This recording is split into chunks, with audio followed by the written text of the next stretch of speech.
एक गांव में एक किसान रहता था और उसके एक बेटी थी और वो बेटी किसान की जान थी। वह उस पे बहुत घमंड करता था क्योंकि बेटी भी बहुत सुंदर थी, परंतु वह गरीब थे। खेती करके ही अपना गुजारा करते थे और माँ सारे दिन काम करती रहती थी और बेटी देर से सो के उठती थी। और उस एक दिन माँ ने कहा, बेटी मुझे पानी दे दे, बहुत गर्मी लग रही है। तो बेटी ने बोला, क्या माँ, आप हर समय मुझे काम बताती रहती हो। तो माँ ने कहा, चल ठीक है, मैं खुद ही पानी ले लूँगी। और वह पानी लेकर फिर अपना काम करने लगी और इस तरह से दिन गुजरते रहे। और पिताजी अपनी बेटी की हर इच्छा पूरी करता था। एक दिन बेटी ने बोला कि मुझे पिताजी चूड़ी चाहिए, तो वह चूड़ी लेकर आया दूसरे गांव से और लाकर बेटी को दे दी। और बेटी अपनी सहेलियों में ज़्यादा बढ़ चढ़ के बात करने की आदत थी और वह 10 रुपये की चूड़ी को 50 रुपये की चूड़ी बताती थी। उसकी इस बात से माँ बड़ा परेशान थी और माँ ने बोला कि बेटी ऐसे नहीं बताते। तो वो अपने आप को बहुत अमीर साबित करना चाहती थी, लेकिन उसकी माँ को ये बात पसंद नहीं थी। और फिर जैसे पिता आता और बाहर आके आवाज़ लगाता कि लाली की माँ पानी और गुड़ ले आओ, बहुत गर्मी हो रही है। तो वह अपनी माँ के लिए तो कुछ भी काम करने के लिए नहीं उठती थी, परंतु जैसे ही पिता आता था दौड़ी दौड़ी जाती थी और पानी का गिलास और हाथ में गुड़ की डली, कटोरी में गुड़ की डली रख के ले जाती थी। लो पिताजी, आप थक गए होंगे। इस प्रकार एक दिन वह खेती करने जा रहा था किसान, और उनकी बेटी ने बोला कि पिताजी, पास के गांव में एक मेला लगा हुआ है और मुझे सिल्क की साड़ी पहनकर ही जाना है। अब उसका पिता बड़ा परेशान, सिल्क की साड़ी महंगी आती थी, उसके पास पैसे नहीं थे। वह गांव में साहूकार के पास गया और बोला कि मुझे 100 रुपये उधार दे दो, मेरी बेटी को सिल्क की साड़ी चाहिए। साहूकार कहने लगा कि किसान भाई, अपनी हैसियत के अनुसार खर्च किया करो, अपनी बेटी की इतनी इच्छाएं पूरी मत करो, उसे अगले घर जाना है और वह परेशान हो जाएगी। पिता बातों को अनसुनी कर दिया करता था और माँ भी बहुत समझाती थी, किलसती रहती थी, लेकिन बेटी पे कोई फ़र्क नहीं पड़ता था और ना ही पिताजी पे कोई फ़र्क पड़ता था। और इस तरह से पिता ने 100 रुपये लिए और गांव से जाकर सिल्क की साड़ी खरीद लाया और अपनी बेटी को लाकर दे दी।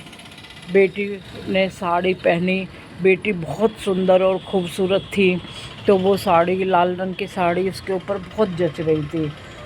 बेटी ने पहनी और चूड़ी पहनकर आई आंगन में, बोली कि देखो पिताजी, मैं कैसी लग रही हूँ, माँ मैं कैसी लग रही हूँ। पिताजी बहुत गुनगाते थे और माँ ने अनसुना कर दिया करते थे। और उसके बाद बेटी ने कहा कि पिताजी, मैं पैदल नहीं जाऊंगी, गर्मी बहुत ज़्यादा है, इतनी भारी सिल्क की साड़ी पहनकर आप बैलगाड़ी निकाल लो, बैलगाड़ी में जाएंगे। पिताजी ने कहा कि बेटा, बैलगाड़ी तो पड़ोस के चाचा लेके गए हैं। उसने कहा, मुझे नहीं पता। फिर पिताजी ने कहा, ठीक है, मैं कुछ देखता हूँ। और वह किसान आस पड़ोस से मांगकर बैलगाड़ी लाया और बेटी को ले जाने लगा। वहाँ ही गांव में एक विजय नाम का लड़का शहर से पढ़ाई करके आया था और उसका मकसद था कि मैं गांव में ही अपने गांव की उन्नति करूं ताकि लोग बाग सुखी ज़िंदगी जी सकें। विजय की नज़र किसान की बेटी पर पड़ी किसान की बेटी सुंदर बहुत थी, लेकिन उसकी आदतें और घमंड उतना ही ज़्यादा भरा हुआ था। तो एक दिन विजय जा रहा था बैलगाड़ी से और इधर से किसान की बेटी जा रही थी। तो किसान की बेटी ने कहा कि मेरे रास्ते से हट जाओ। तो विजय बोला कि तुम्हारे चेहरे से और शक्ल से बहुत घमंड छलकता है, इतना घमंड ठीक नहीं है। तो बेटी बोली कि मैं क्यों ना घमंड करूं, मेरे पिताजी मेरे सारी इच्छाएं पूरी करते हैं। और पिताजी जब भी माँ कुछ टोकती कि इसको काम करने की आदत नहीं है, कर नहीं रही है, अगले घर परेशान हो जाएगी, तब पिताजी का जवाब होता, मैं अपनी बेटी को किसी राजा के घर में ब्याहूँगा जिससे वो राज करें, रानी बनकर रहे। और यह कह के टाल देता। और ऐसे ही बेटी की इच्छा पूरी करते करते पिताजी कर्जदार होता चला गया और साहूकार भी कहने लगा कि इतना कर्ज मत करके कर को तुम बेटी की शादी भी करनी है और तुम सड़क पे आ जाओ। पिताजी कहता ऐसा कुछ नहीं होगा। पास के ही एक गांव में एक जमींदार रहता था, उसका एक बेटा था। वह उसके लिए कन्या ढूंढ रहे थे और किसी ने बताया कि उनकी कन्या बहुत सुंदर है लेकिन घमंड बहुत है। तो उस जमींदार की पत्नी को मन में ठानी, उस जमींदार की पत्नी ने, कि मैं अपने बेटे की शादी उससे करूंगी। लेकिन उसके मन में पाप था और वह घर में बहू नहीं नौकरानी लाना चाहती थी। और वो इस तरह से किसान की बेटी को देखने चले गए और किसान की बेटी के घर पहुँचे और जाकर उसकी बेटी को बुलवाया, देखा और चाय पानी किसान की पत्नी लेके आई। तो जमींदार की पत्नी बोली कि बेटी नहीं लेके आई। तो पिता ने झूठ बोल दिया कि मेरी बेटी को सारा घर का काम आता है, बहुत मेहनती है और ये है। तो जमींदार की पत्नी बोली लगता तो नहीं है फिर भी। और जमींदार के बेटे भी उसको सबक सिखाना चाहते थे, क्योंकि दूर दूर तक गांव में उसके अहंकार के चर्चे हो रहे थे। और इस तरह से और जमींदार और उसकी पत्नी अपने बेटे को लेकर किसान के घर पहुँचे और लड़की को देखा तो लड़की तुरंत पसंद आ गई। लेकिन जमींदार के परिवार के मन में भी पाप भरा हुआ था। उन्हें बहू नहीं, उन्हें एक काम वाली चाहिए थी। और उन्होंने, जमींदार की पत्नी ने किसान से बोला कि हमें तुम्हारी लड़की पसंद है, हमें कोई दहेज नहीं चाहिए, लेकिन हम ये चाहते हैं हमारे बारातियों का स्वागत धूमधाम से करो। हमारे 500 बाराती आएंगे, उन्हें कोई शिकायत नहीं होनी चाहिए। और मन में सोचा कि एक बार ये मेरे घर की बहू बन जाए, 2 दिन में मैं इसको सब सुधार दूँगी। और ऐसे मन में माँ और बेटे ने मन में पाप रख के उस लड़की को पसंद किया और बोला। किसान ने कहा आप चिंता मत करें मालकिन, आपके बारातियों का स्वागत अच्छे से होगा। और वह थोड़ा कर्जा और मांग लाया और सबने उसे समझाया कि अपने से ऊंचे हैसियत के घर में अपनी बेटी की शादी मत कर और वह परेशान हो जाएगी। लेकिन किसान को भी घमंड था अपनी बेटी के रूप पर कि मेरी बेटी राज करेगी और मैं राजकुमार से ही शादी करूँगा। और जमींदार की पत्नी ने इस तरह से उस अपने बेटे से किसान की बेटी के मंदिर में शादी करके और घर ले आई। उसकी माँ विदा करते समय बहुत रोई गले लग के और कहा कि बेटी यहाँ तो कुछ नहीं करा, ससुराल में लाज रखना हमारी, और अपने पिताजी की भी इज्जत रखना और घर का काम करना। कुछ करोगी तो ठीक है, वो सिखा देंगी सास तुम्हारी। तो उसने अपनी माँ की बातों पर ध्यान ही नहीं दिया। उसे तो बस उसे तो बस जमींदार के घर की चमक धमक और गहने दिखाई दे रहे थे और वह गहनों से लदी हुई थी। और जैसे ही वो गांव अपने वहाँ ससुराल पहुँची तो उसकी सास सुखी देवी नाम था उसकी सास का। उसकी जैसे ही वो उतरी गाड़ी से और उसकी सास सुखी देवी ने बोला, उनके घर में काफ़ी नौकर काम करते थे, और बोला कि रुक जा। जैसे ही वो अंदर गृह प्रवेश करती तो उसकी सास बोल पड़ी कि रुको बहू। तो उसने कहा कि हमारे यहाँ गृह प्रवेश से पहले गाय के तबेले में जाकर सब गाय का गोबर उठाना पड़ता है। तो बहू सुनकर किसान की बेटी पर ऐसा लगा जैसे पहाड़ टूट गया हो। उसने सोचा भी नहीं था सपने में। उसने कहा कि माँ जी ये क्या कह रही हो। और सुखी देवी ने बोला कि मेरी बात पत्थर की लकीर होती है, और कोई मेरी बात का उल्टा जवाब देता है तो उसे बहुत बुरा सबक सिखाते हैं। तो इस तरह से वो परेशान होकर नौकरानी, गांव की घर की नौकरानी, जमींदार जो थे उनकी नौकरानी उसको तबेले में ले गई। वहाँ जाकर देखा बहू ने कि वहाँ 10-15 भैंस बंधी हुई थी, और एक उसको फटी हुई साड़ी दे दी कि कपड़े बदल। और जैसे 2 मिनट भी नहीं लगी उसको अपने सारे गहने और भारी साड़ी बदलने में। वो बिल्कुल 2 मिनट में ही देखते देखते पलक झपकते वो नौकरानी के भेष में आ गई। और वह कुछ भी उसे समझ में नहीं आ रहा था। और वह रात में गाय का बदबू वाला गोबर उठाती रही, परेशान होती रही और रोती रही कि ये क्या हो रहा है मेरे साथ।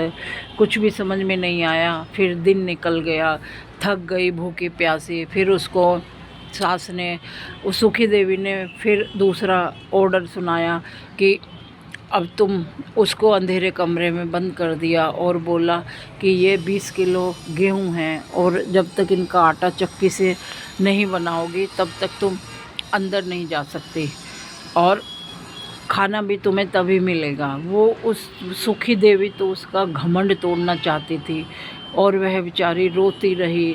फिर उसे अपनी माँ की बातें याद आई कि मेरी माँ क्या कहती थी। बहुत पछताती थी कि मैंने अपनी माँ का कैसे अपमान किया, कितनी परेशान करी मैंने।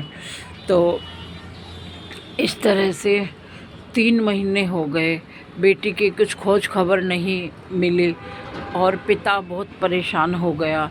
तो पिता ने, माँ कैसी भी माँ के साथ व्यवहार हो, लेकिन माँ का दिल तो माँ का ही होता है। और उसने अब साहूकार से कहा, उसने अपने पति किसान से बोली कि बेटी की कुछ खोज खबर नहीं है, मेरा मन कर रहा है एक बार मिल आए। उसने कहा नहीं, वो उसे फुर्सत नहीं होगी, सब दूर दूर के गांव के मेरी बेटी को देखने आ रहे होंगे। फिर भी किसान की पत्नी नहीं मानी और जिद कर कर किसान को लेके, किसान को बोला कि चलेंगे। तो वह पति बोला ठीक है कल सुबह चलेंगे, और वो गांव से जाकर थोड़ा और उधार मांग लाया। फिर मिठाई फल फ्रूट लेके पहुंचा। और गेट पर दरबार खड़े हुए थे। उन्होंने बोला कि ये कौन भिखारी हो, कहाँ से आए हो। और किसान को बड़ा अपमान लगा, लेकिन किसान ने धैर्य रख के बोला कि मेरी बेटी इस घर में ब्याही है तो अपनी बेटी से मिलने आए हैं। इस तरह से उन्होंने गेट खोल दिया, और वह एक स्त्री वहीं बैठे फटे कपड़ों में, बाल बिखरे हुए, और वो बर्तन साफ कर रही थी और परेशान हो रही थी। चोट के निशान भी थे शरीर पर। और जैसे किसान और उसकी पत्नी ने कहा कि उस औरत से बोले, बेटा सुनो, हमें अंदर अपनी बेटी से मिलना है। तो उसकी बेटी की कर्राने की आवाज़ सुनी किसान ने, और बेटी से रहा नहीं गया, पलट के देखा तो किसान और उसकी पत्नी दंग रह गए और पागलों की तरह अपनी बेटी को देखने लगे कि ये क्या हाल बना रखा है हमारी बेटी का। ज़मींदार के परिवार ने ये तो बहू कह के लेके आए थे, इन्होंने तो नौकरानी बना दिया। और इस तरह से वो बहुत परेशान हुए। माँ के भी पैरों में पड़ गई बेटी, माँ मुझे माफ़ कर दो, मैंने आपका बहुत दिल दुखाया है। और पिता कहने लगे कि गलती बेटी तेरी नहीं है, मेरे लाड प्यार ने अंधा हो गया था मैं तेरे लाड प्यार में, कि ये सोचा ही नहीं कि अगले घर जाएगी। और जो जो कहती रही मैं करता रहा पागलों की तरह, मेरी गलती है। तो इस तरह से एक दूसरे को दोषी ठहराने लगे। इतने में सुखी देवी और उसका लड़का आ गया और नशे में धुत था वह लड़का। और ससुर ने लड़के से पूछा तो वह बोला कि मेरी माँ के सामने किसी की हिम्मत नहीं है कि कोई बोल दे, और ले जाओ, हमें तुम्हारी लड़की की ज़रूरत नहीं है। और तो बोले कि दामाद जी तुम ऐसे कैसे कह सकते हो। तो सुखी देवी बोली कि हमें तुम्हारी लड़की की ज़रूरत नहीं है, मेरे बेटे के दूसरे रिश्ते आ रहे हैं और तुम अपनी बेटी को ले जा सकते हो। तो इस तरह से दुखी किसान और उसकी पत्नी अपनी बेटी को लेकर अपने घर आ गए और बहुत परेशान हुए। बेटी बार बार हाथ जोड़कर अपनी माँ से कि माँ मुझे माफ़ कर दो, मैंने आपका बहुत अपमान किया है, मुझे उसी की सज़ा मिली है।